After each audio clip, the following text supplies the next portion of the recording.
Hello, everyone, and welcome to a brand new series that we are calling Open Spaces.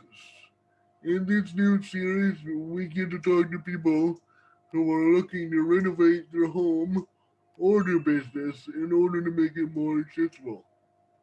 Today, we are talking to Betty Collins. So, without further ado, let's get started. Oh, and make sure you stick around because we have an opportunity for you to help change our life. Hello, Betty. How are you doing today? Hi, Josh. I'm fine. How are you doing? I'm doing good, thank you.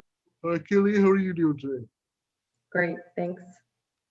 Today we're going to be talking about a recent event in Betty's life. I'm wondering if you can start off by telling us about your story, your condition, and what happened there. Last year, I was falling down a bit. Ended up going to see the back surgeon. So I go to see him, and he says, "Okay, we need to do surgery." So I was to go in hospital on the 18th of September, and in my own mind, it was okay. I'd be home by the 25th of September, no problem. When I woke up, I could not feel my legs. I was taken up to my room and then told within the preceding week that I would have to go to the Miller Center for rehabilitation. And that in itself was a total and utter shock. I was not prepared for it at all. I had worked a couple of days before, and my work, I'm a hairstylist. That's what my main work is. So for 48 years, I've been standing behind a chair cutting hair. Then I am taken down to the Miller Center, where I am right now. That was early October. I spent the full month of October there. To be told the last week of October I had to have more surgery. The second surgery on the 18th was to remove a piece of hardware that had caused the hematoma. They removed the hardware, did an MRI. The doctor seemed to think that there was enough bone there to stabilize my back. So when I go back for this recheck, he sees it. The MRI again is showing that now there's a bend in the bone. So it was a decision I had to make, as well as well, he knew what the decision was. He said this piece of hardware has to be put back in. And when I was told that about the bend in the bone, my thought was, okay, this is 6 weeks. There's a bend in the bone already. What's going to happen if I leave it in 6 weeks' time? It may crack. I don't know. So then I decided, okay, I got to have this done. When I came out of surgery, I did have feeling. I could now move my legs, but not in the same way that I could before. And this same doctor, a couple of weeks later, told me that, well, you'll never walk. So, you're going to have to either get your house renovated or go live in a long term care facility. I'm filling up, Josh, sorry. But I remember that day, the shock of hearing that and calling my husband and saying, I'll never sleep in our bed again. And wasn't nice. Wasn't nice.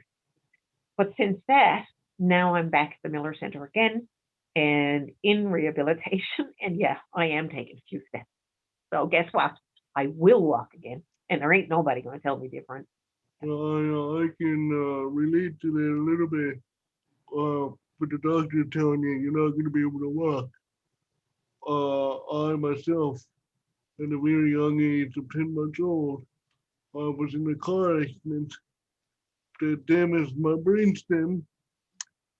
So when I came out of my coma, the doctors told my father that there was three things that I was never going to be able to do. I was never going to be able to talk. Good luck trying to get me to start up now. Um, I would never be able to go to regular school. Mind you, I wasn't the best student, but I still went to regular school. And it said I'm never going to be able to walk. So I always thought to myself, two out of three is not so bad. And I'm still working on the third one today. And I'm not going to let them tell me what I can do. My understanding, though, you are getting some renovation done to your home, yes? I am. Yeah, maybe you could tell me a little more about your GoFundMe, what that is doing for you, and maybe tell me a little bit more about how the renovations in your house are going. When it came to renovating, how am I going to be able to afford that? So I have a really good friend who said, "Oh, I'll set up a GoFundMe for you." So I thought, "Oh, okay, that works." So she set the GoFundMe page up, and within a couple of days, we were seeing like wow numbers, and it was really blowing my mind. That's when Kelly came around. And I did not know that Kelly designs accessible housing. Like, how Mm. fabulous is that? Kelly jumped in and said she really wanted to help me with it. And again, I want to fill up because that's not something I ever thought anybody would do. I didn't, Mm. because I didn't even know where to go. I knew, okay, I need money for renovation, but where does the rest? How does it all come together? Like, how am I going to get into my house? So occupational therapy here decided that I need a ramp in my house. We kind of wondered at that simply because my deck is high up. It's 10 steps up to my deck from the garden. A ramp in the back or the front is really not feasible simply because of the cost. So that's fine. What dear Kelly has found is a lift which will attach to the deck and go in through the house. Kelly actually brought a contractor into my house, and this contractor, in his wisdom, decided that I actually need to get into my kitchen. I was fine with, that was one of the things OT came up with. It's like, well, you're not going to be able to access your kitchen. You're going to need your bathroom wide, and you're going to need the doors wide, all of these things done. And so I have to be able to get into my house somehow. That being said, now I've got, okay, now I can think sensibly because I can get into my house. So, Kelly came along with all of this and I found this amazing list. Right now, the corner is literally gone out of my kitchen, which is amazing because I've stood there, Josh, you cannot even believe the number of times I've stood in my kitchen and said, what is that piece of wall even doing there? It's now it's gone. So this man has literally reconfigured that part of the house, given me a new pantry. He's got my bathroom doors now widened. The floor, so we have hardwood floors, and my question is always when a wall comes down, what happens to that piece of floor? Ooh, if you could see it today, it's mind blowing. So I can't even I don't even know how to be grateful enough for all of this stuff being, yeah. It's amazing stuff. So, Kelly, so that's how you became involved. Well, I understand you and Biddy have been friends for quite a while. Betty and I have been friends for we met a few years ago and through a chanting group actually that we were both involved with, which is a spiritual practice group. But I wasn't aware of her situation, with her home and everything until our mutual friend posted this GoFundMe page. And I was like, whoa, I can help here. I know exactly what process is involved with all of this. And I knew that it was mentioned that she would be applying for a Newfoundland housing grant, and I'm familiar with that grant program, having done a number of accessible renovations. Because there's a lot that needs to get done here. There's all the doors on the main floor of the house need to be widened, the bathroom needs to be completely renovated, and a ramp has to go on the house. That's a lot of money that to do all of that. A lift at full price is also going to be a lot, but we were very fortunate to find through our supplier someone who's having a lift uninstalled right at the time that we need it, and it just happened to be the correct model to go on the rear deck at Betty's house. There's so many people in Betty's situation, who one day all of a sudden the rules have changed and their life is changed. Sure, there are going to be real physical limitations that prevent someone from having the same ability as somebody else. But with the right supports in place, with technology that we have available today, everybody can live an independent life. So Betty, can you tell us what everything step by step that need to happen in order for you to go home? I would need the lift installed, and that means a concrete platform. That means the lift. That means the door from the deck into the house widened, new door put in. Then my bedroom I couldn't access. Door needed to be widened. The bathroom the same. The door needed to be widened with because now I'm in a wheelchair, which means I need a sink that I can roll in under. I need a toilet that's accessible to me. I need an accessible shower as opposed to a tub. Now, according to OT, I need a roll in. I need to be able to roll in. So I need a brand new bathroom, widened doors. And I didn't realize that I really needed my kitchen. My friend did. And that was one of the first things she put on the GoFundMe was that I needed the kitchen made accessible. And that's basically it. Kelly, obviously you have some experience in this. You've been doing it for quite some time. What are the ballpark figures to doing a project such as this? Well, a full gut and renovation of a bathroom, just a regular bathroom, where you can go buy an acrylic tub unit and put in there, and which is, that's all pretty fairly easy to do.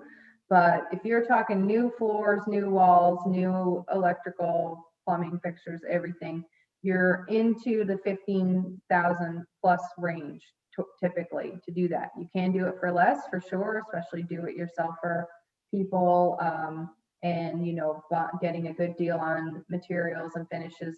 You can do a full bathroom probably for less than 10,000.